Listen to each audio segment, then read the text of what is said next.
학우 여러분 안녕하십니까? 여기는 콜사인 DKBS입니다. 지금부터 당국을 비추는 창 DKBS에서 보내드리는 4월 5일 점심 방송을 시작하겠습니다.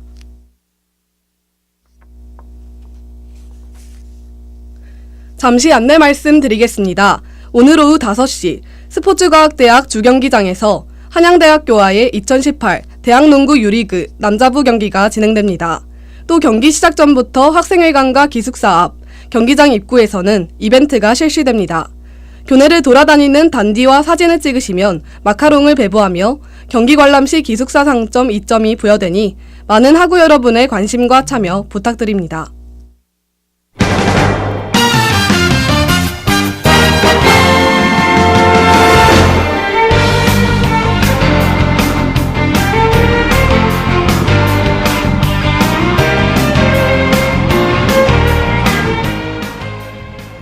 레이다 당국.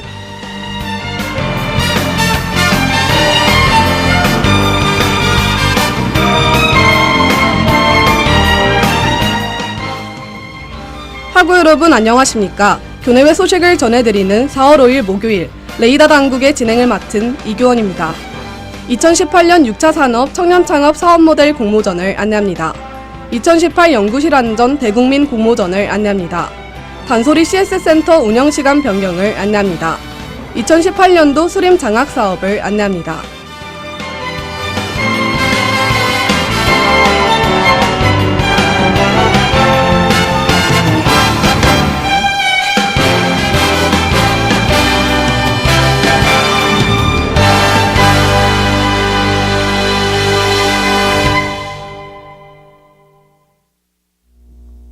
(2018년 6차 산업 청년창업 사업모델 공모전을 안내합니다. 공모 주제는 1, 2, 3차 산업이 융복합된 6차 산업 분야의 사업모델입니다. 참가 자격은 6차 산업 분야에서 성공 창업을 꿈꾸는 대학생 또는 만 39세 이하의 청년이며 개인 또는 5인 이내의 팀으로 지원 가능합니다. 접수 기간은 4월 27일 오후 6시까지이며 홈페이지를 통해 접수하시면 됩니다. 자세한 사항은 6차 산업 공모전 홈페이지를 참고하시길 바랍니다.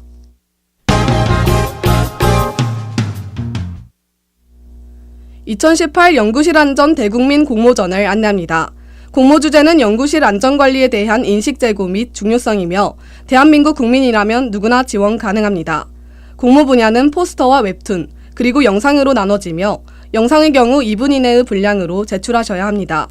지원 기간은 4월 2일부터 6월 15일까지이며 자세한 사항은 국가연구안전정보시스템 홈페이지를 참고하시길 바랍니다.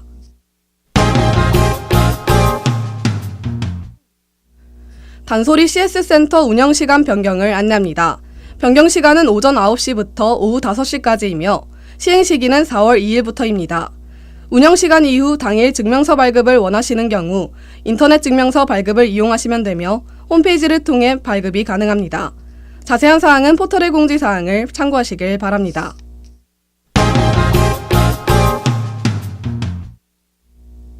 (2018년도 수림 장학 사업을 안내합니다. 지원 자격은 2018학년도 국내 4년제 이상의 대학교 1학년 또는 2학년 재학 중인 자로 기초 자연과학 부문에서 우수한 면을 보인 자입니다. 선발 인원은 10명이며 지원 기간은 3월 1일부터 4월 30일까지입니다. 우편 및 온라인으로 지원 가능하며 합격자는 5월 중으로 발표됩니다. 자세한 사항은 포털의 공지사항을 참고하시길 바랍니다.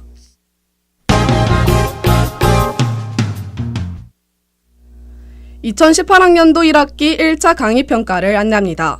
평가 대상은 일부 교과목을 제외한 학생 수강 교과목 전체입니다. 평가 기간은 2018년 3월 30일부터 5월 2일까지이며 웹정보 시스템을 통해 평가하실 수 있습니다. 강의평가의 내용은 익명성이 보장되며 평가 결과에 따른 불이익은 없으니 자세한 사항은 포털의 공지사항을 참고하시길 바랍니다. 이상으로 레이다 당국을 마칩니다. DKBS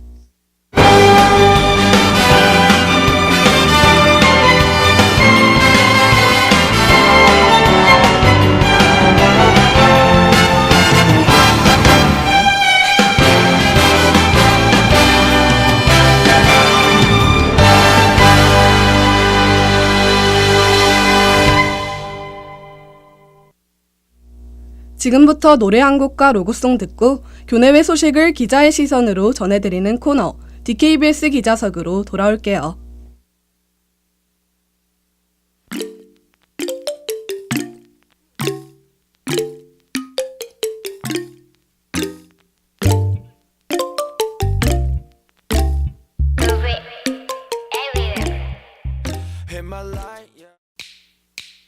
오늘 하루도 힘을 내요.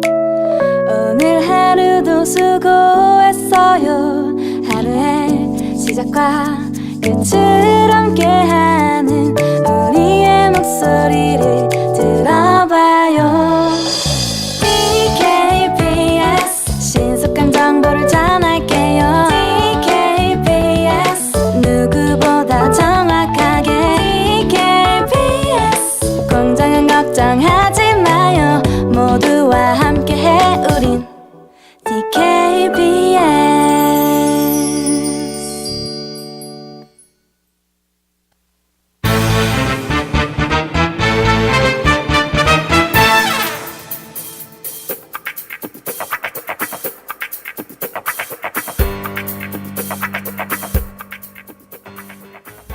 DKBS 기자석.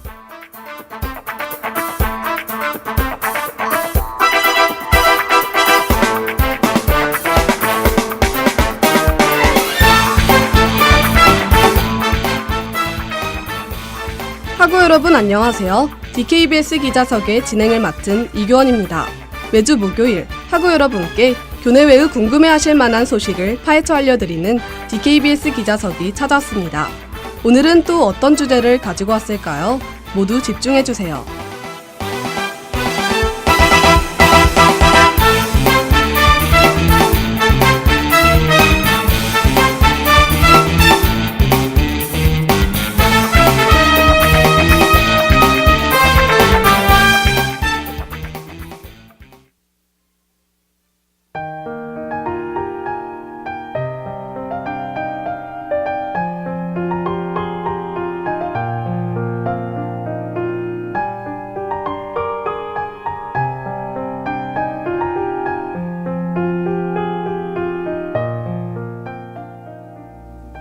지난 4월 3일 제주도에서는 4.3 사건을 기리는 행사가 진행됐었죠.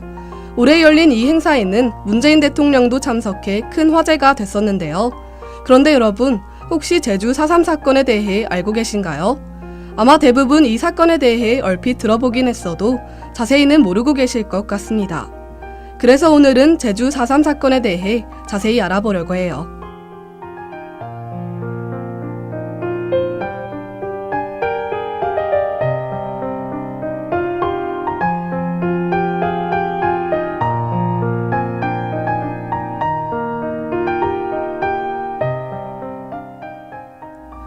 제주 4.3 사건은 1948년 4월 3일부터 54년 9월 21일까지 제주도에서 발생한 무력 충돌과 그에 따른 진압작전으로 인해 많은 주민들이 희생된 사건입니다.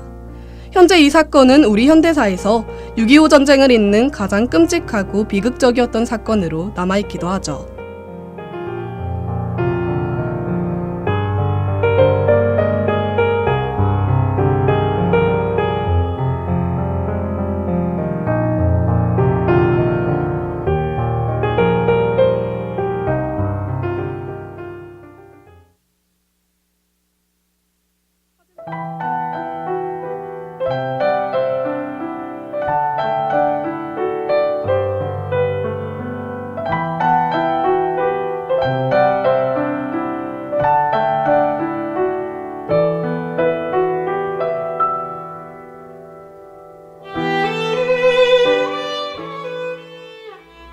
제주 4.3 사건은 1948년 4월 3일에 시작됐기 때문에 4.3 사건이라고 부릅니다. 하지만 이 사건에 대해 제대로 파악하기 위해서는 사건 발생 1년 전인 1947년으로 돌아가야 하는데요. 과연 어떤 일이 생긴 것일까요?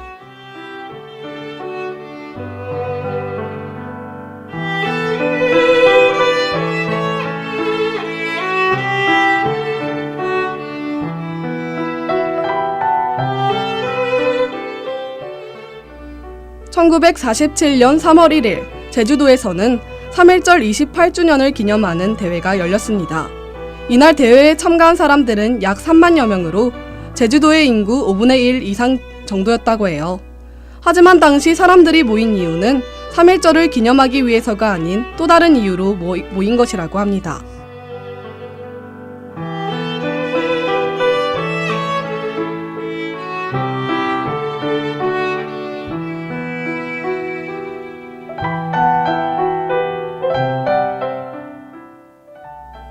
일제강점기 시절 일본은 제주도에 많은 요새를 짓기 위해 도민들을 강제로 노동시키고 재산을 뺏어가는 등 엄청난 착취를 했습니다. 이로 인해 제주도민들은 해방 이후에도 여전히 궁핍한 삶을 살아가야 했다고 해요.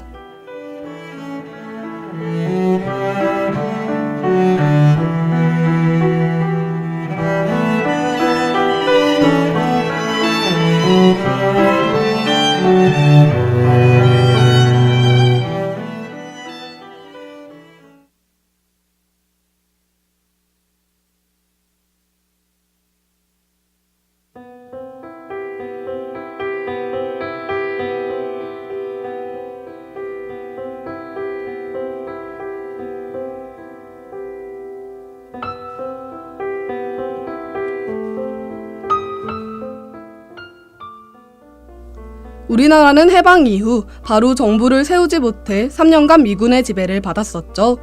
제주도민들은 당시 실정에 맞지 않는 미군의 정책에 큰 불만을 가지고 있었는데요. 거기에 미군이 일제강점기 시절 독립운동가들을 붙잡아 괴롭혔던 친일 경찰들을 제주도에 들여오게 하자 제주도민들은 여기에 큰 분노를 가졌다고 합니다.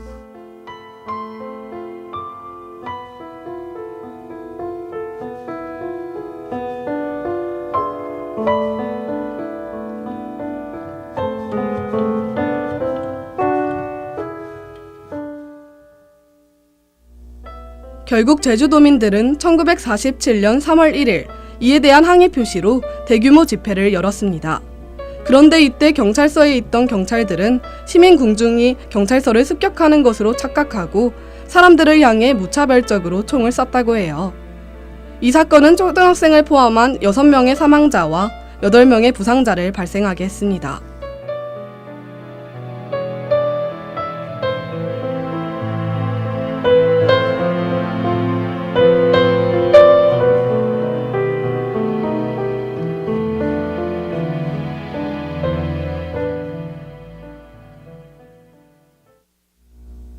이 사건을 두고 미군 정부보고서는 경찰의 행동이 비이성적이었으며 과잉진압이었다고 주장했습니다. 하지만 경찰은 이 사건을 되려 시민군중들에게 책임을 전가했는데요. 경찰은 제주도에 통행 금지령을 내리고 시위를 주도한 사람들을 체포하기 시작했습니다. 또한 육지에서도 수백 명의 경찰 지원 병력을 제주도에 내려보냈다고 합니다.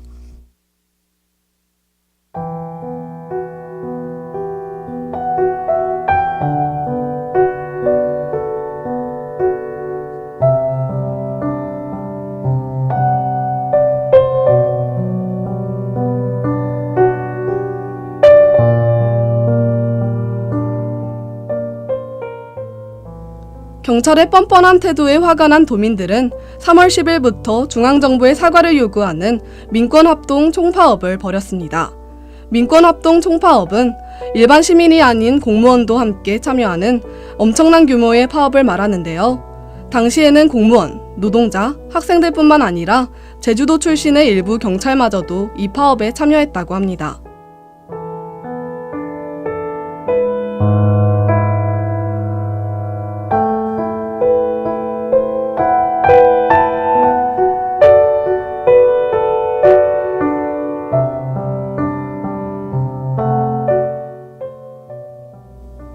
파업에 참여한 사람들은 3.1 시위 당시 경찰의 발포에 대한 사과와 책임자의 처벌, 그리고 유가족의 지원을 요구했습니다. 하지만 미군과 경찰은 이들의 요구를 무시했고 이 사태를 수습하기는커녕 도민들을 탄압하고 무너뜨리려고만 했어요. 또한 이들은 당시 파업에 참여한 경찰들을 모두 해산시키고 그 빈자리를 육지에서 온 서북청년단 인물들로 구성해냈습니다.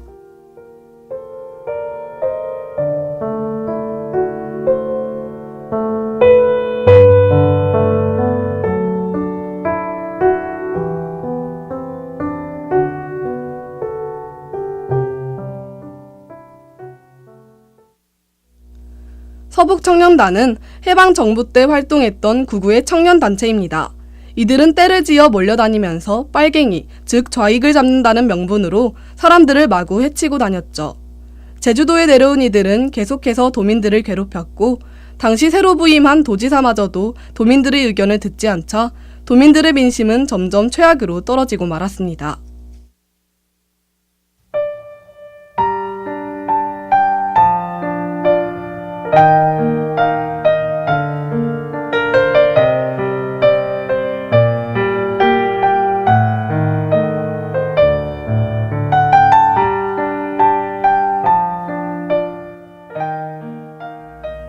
사태가 점점 악화되는 동안 한국에서는 역사상 첫 총선거를 앞두고 있었습니다.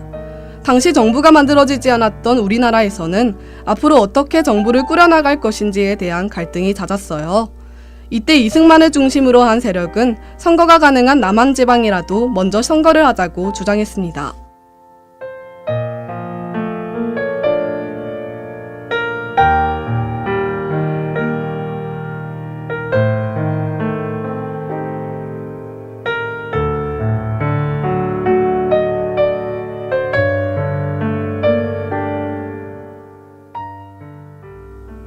하지만 이들의 의견은 남한만의 정부를 만들자는 것이었고 당시에는 남북한이 완전히 분단된 것이 아니었기 때문에 많은 사람들은 이 주장을 반대했습니다. 그리고 선거에 참여하면 안 된다고 주장했죠. 남한노동 제주도당 또한 이런 의견을 받아들였습니다.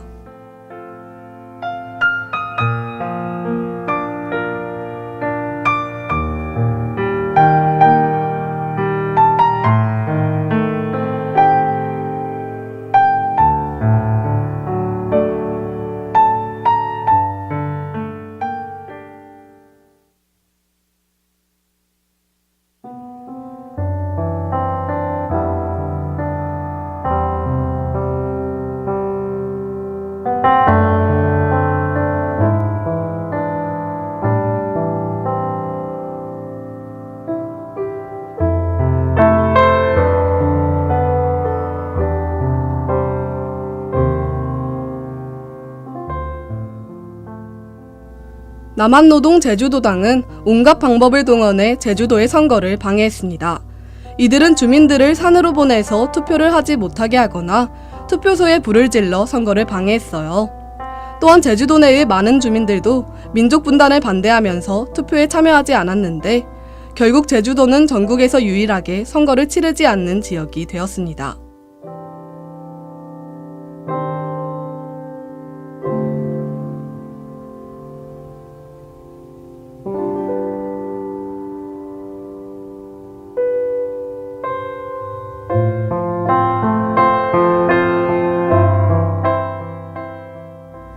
그러자 이승만 전 대통령은 이를 정권에 대한 도전으로 인식해 제주도에 계엄령을 선포했습니다. 그리고 초토화 작전이라고 불리는 강경 진압을 벌이기 시작했죠. 토벌대는 마을을 돌아다니면서 주민들을 마구 학살했어요. 이들의 학살 방법은 말로 할 수 없을 정도로 매우 끔찍했는데 이 사건으로 인해 추정되는 희생자의 수는 최소 3만 명에서 최대 8만 명 정도라고 하네요.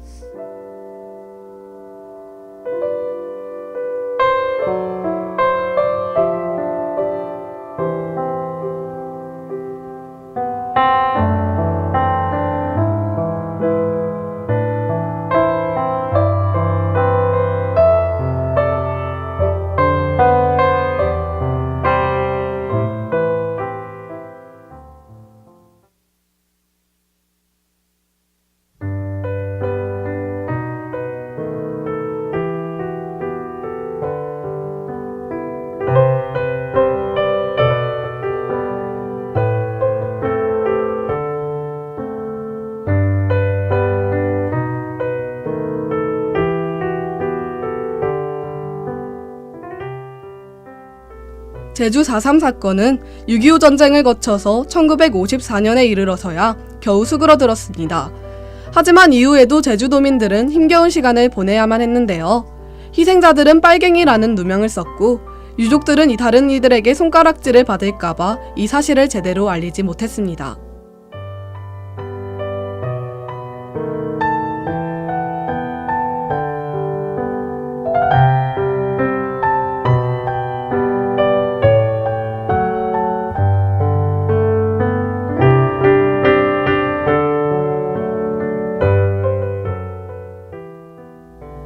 4.3 사건은 2000년에 이르러서야 수면 위로 올라 관련 특별법이 제정되었습니다. 그리고 2003년에는 정부의 공식 보고서가 채택됐고 2006년에는 노무현 전 대통령이 처음으로 제주 4.3 사건의 희생자와 유가족들에게 정부 차원의 사과를 했죠. 또 2008년에는 제주 4.3 사건을 기리는 평화공연이 세워졌고 이날을 국가 추념일로 지정했다고 합니다.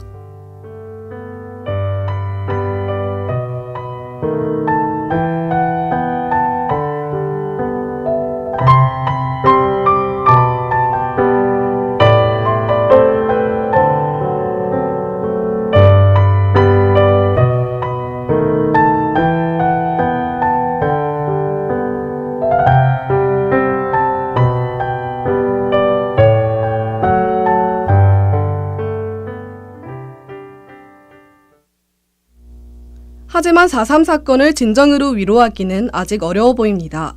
유가족들에 대한 피해 보상은 아직 제대로 이행되지 않았고 4.3 사건에 대한 교육 또한 제대로 이루어지지 않고 있기 때문이죠. 여러분, 오늘 저희 방송 들으시면서 제주 4.3 사건 절대 잊지 않으셨으면 좋겠습니다. 그리고 오늘 우리나라의 가슴 아픈 역사에 대해 다시 한번 생각해 볼 수 있는 계기가 되길 바랍니다.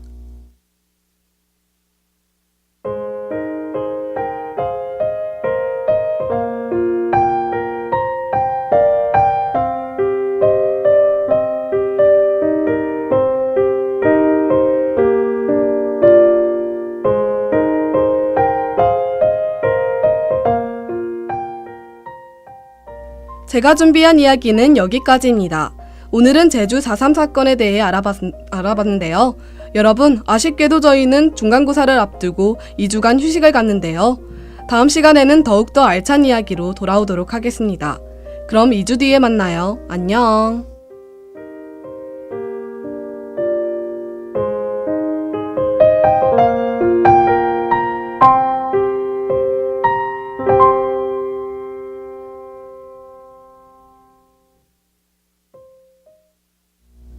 잠시 안내 말씀 드리겠습니다. 오늘 오후 5시 스포츠과학대학 주경기장에서 한양대학교와의 2018 대학농구 유리그 남자부 경기가 진행됩니다. 또 경기 시작 전부터 학생회관과 기숙사 앞, 경기장 입구에서는 이벤트가 실시됩니다. 교내를 돌아다니는 단디와 사진을 찍으시면 마카롱을 배부하며 경기 관람 시 기숙사 상점 2점이 부여되니 많은 학우 여러분의 관심과 참여 부탁드립니다.